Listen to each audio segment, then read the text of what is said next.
আজকের ভিডিওতে আমার বেলকনিতে কি গাছ আছে সেটা দেখাবো।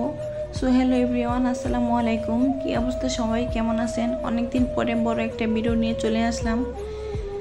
আমার এই বেলকনিটা অনেক বেশি নোংরা হয়ে আছে, কারণ আমি তেমন একটা সময় পাই না এই বেলকনিটা পরিষ্কার করার জন্য, এবং এই বেলকনিতে আমার তেমন বেশি আসা হয় না, বিদায় আমি পরিষ্কার রাখি না, কারণ ছোট বাচ্চা নিয়ে সময় পাই না।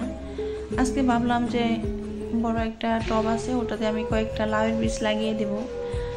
আর লাউয়ের গাছে কিন্তু লাউ না ধরলেও দেখা যায় যে পাতা ধরলেও কিন্তু পাতা খাওয়া যাবে, এই কারণে ভাবলাম যে লাউয়ের বীজগুলো বাড়ি থেকে নিয়ে আসছিলাম, এই বড় একটা টবের মধ্যে লাগিয়ে দিই লাউয়ের বীজগুলো। আর এই কালো বালতিতে কিন্তু আমার আগে পুঁই শাক ছিল, সেই পুঁই শাকগুলো কিন্তু আমি কেটে ফেলেছি, পুঁই শাকগুলো কেটে রান্না করে ফেলেছি। তারপর আবার অনেকগুলো সবজি, মানে কয়েকদিনের সবজিগুলো দিয়ে আমি বালতির মধ্যে রেখে দিয়েছিলাম। তার উপরে সবজিগুলো রাখার পরে আবার উপরে মাটি দিয়ে পানি দিয়ে সবজিগুলো আমি ভালো করে পচিয়ে জৈব সারের মতো করে নিছি। এরপর কিন্তু আমি এই যে দেখেন একদম স্তর করে আছে, এখন এই যে ভালো করে মাটিগুলো আগলা করে নিব। আমি আগলা করে নেওয়ার পরে ভাবলাম যে আজকে বীজগুলো লাগাই দিই। এতদিন মাটিটা একটু ভিজা ছিল, ভাবলাম যে তখন না লাগানোই ভালো। এখন দেখলাম যে না, মাটিটা এখন একটু শুকনা হয়েছে, এখন বীজটা লাগাই দেবো, কারণ মাটি ভিজা থাকলে কিন্তু দেখা যাবে যে লাউয়ের বীজগুলো কিন্তু পচে যাওয়ার সম্ভাবনা থাকে।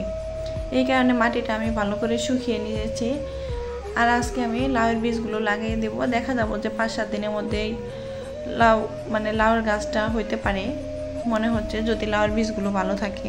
আরেকটা কথা বলি, যারা হচ্ছে বেলকনিতে আমার মতো গাছ প্রেমিক আছেন, বেলকনিতে অনেকগুলো করে গাছ লাগান ছোট ছোট টবে, তারা চেষ্টা করবেন প্রতিদিন যে সবজি, আমরা অনেকেই সবজি কিন্তু পছন্দ করি, আর আমাদের প্রতিদিন কিন্তু সবজি লাগে, সেই সবজিগুলো কাটার পরে যে অনেকগুলো করে ময়লা বের হয়, চেষ্টা করবেন যে কোনো একটা বালতিতে এই ময়লাগুলো ভালোভাবে পচিয়ে নিতে। আর এই ময়লার থেকে কিন্তু অনেক ভালো সার হয় গাছের জন্য, যেটা অনেক বড় উপকারী।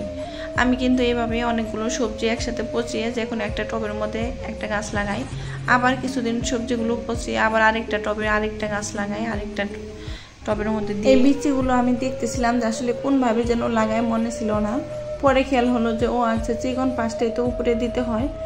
খুব কিন্তু এই বিচিগুলো লাগানোর সময় খুব বেশি একটা নিচে দিবেন না, মাটির নিচে হালকা একটু নিচে দিয়ে উপরে আগলা কয়েকটা মাটি দিয়ে দিবেন, যেন গাছটা তাড়াতাড়ি বের হতে পারে। আর আমার বাসার পাশে খুব সুন্দর একটা বাসা আছে, এই বাসাটা কিন্তু আমার অনেক ভালো লাগে। এই যে দেখেন এখানে নানান রকমের গাছ, পেঁপে গাছ, কলা গাছ, তারপর আবার হাঁস, মুরগি, কবুতর সবই আছে এখানে। প্রতিদিন সকালবেলা দেখা যায় আমি আমার ছেলে বেলকনিতে দাঁড়িয়ে এগুলো দেখি, আর এরকম বাসা আমার কাছে কিন্তু অনেক ভালো লাগে।